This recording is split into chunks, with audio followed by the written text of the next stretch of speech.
Hey everybody, in this video we are going to do a quick and easy henna paste recipe.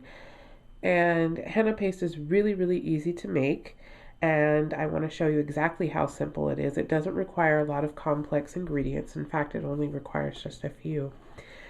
To get started, you're going to need lemon juice or water. It's your personal preference, personal choice. I tend to get a better henna stain when I use lemon juice.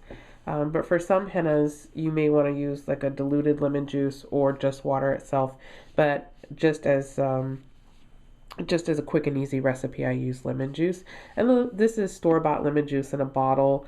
You can use fresh squeezed lemon juice. There is a noticeable difference in the henna stain between bottled or fresh squeezed. So you can use either one. There isn't going to be a difference in quality of stain.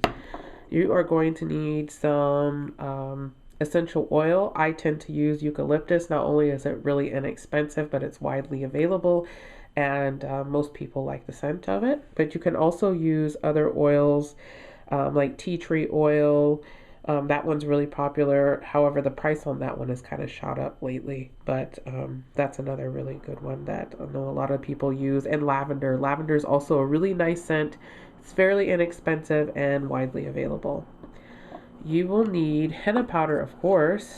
This henna powder comes from Rajasthan, India. It's my favorite henna powder to work with. And it's already been sifted and all of that stuff, and it's finely ground. It's really fine.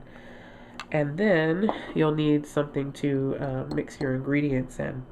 So that's it. It's just very simple. I know a lot of people get intimidated by henna powder and making their own henna paste and making their own henna cones. I hope that in the next few videos, how-to tutorials, that it will make that process simple and less worrisome for you. And so I'm going to go ahead and get started. And I'm going to add a couple of spoonfuls of henna powder.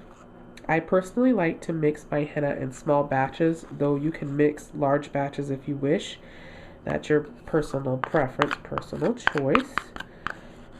And it's not about exact measurements. There isn't an exact measurement of add, a cup of this and 2 tablespoons of this and that that's going to get you the right consistency. You just want to pay attention to the consistency. Not adding too much henna powder, not adding too much liquid, not adding too much oil, but making sure you get the exact right amounts. And it's really not that difficult. It may seem overwhelming to hear something like that, but it's not difficult at all. You just have to, have a good sense of smell and have some good vision.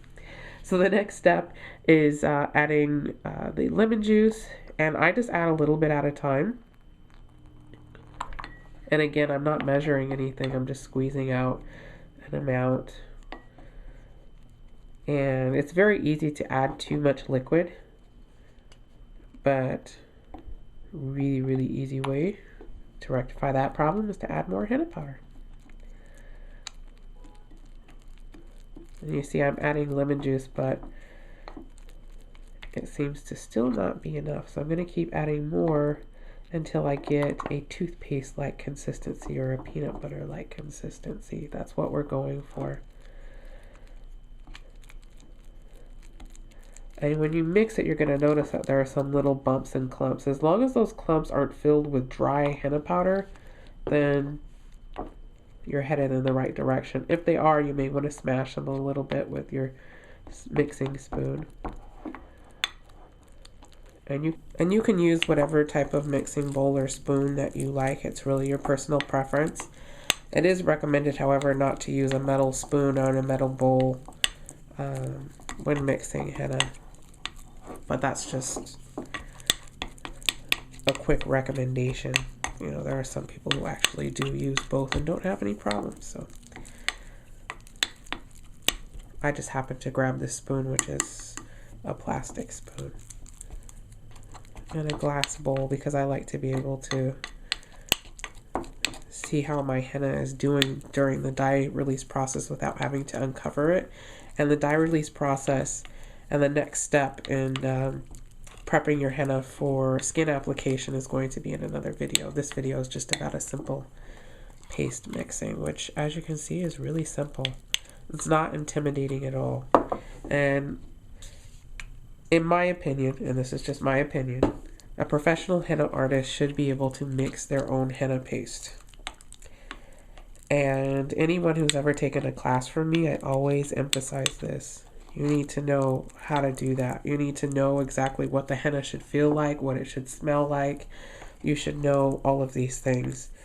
And you shouldn't be dependent on somebody else supplying your henna paste because you don't know what they could be putting into it. It may not be the consistency that you like.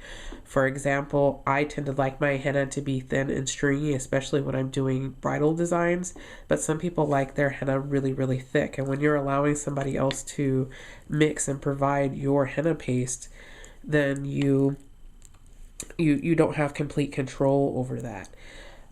Also, another thing in mixing your own henna paste, you know exactly what the ingredients are. So should there be any skin sensitivities with your clients or any allergies, you know what's in your henna paste and what to avoid in putting on your client's skin. Also, you know that your henna paste is fresh. Anytime I have a client, especially with my bridals, I always mix the henna fresh. I don't ever use old henna or henna I've had sitting around for a while. I tend to use that to practice or do other projects or work on pattern books with that, but I don't use old henna paste on my clients because that results in a bad henna stain, and then your clients are not very happy, and then they are no longer your clients. So anyway, so I've pretty much got it to the point where they're just some clumps and lumps, but those will dissolve as the henna paste sits out for dye release.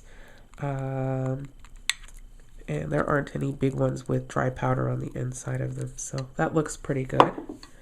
Now I'm going to add the oil. Now I know that I've added just the right amount by the smell. Now, like I said earlier, I like to mix my henna in small batches, and this batch is probably just under 25 grams of henna powder. So I'm going to add approximately 10 drops, and my bottle has this little thing in here so all the oil doesn't just rush out, it just drops out in small droplets, and I highly recommend that for people who are beginners. If you're not a beginner and you're able to measure out your oil in a spoon or in some sort of device, then more power to you. So that was probably about 6 or 7 drops, and I'm just going to mix that in.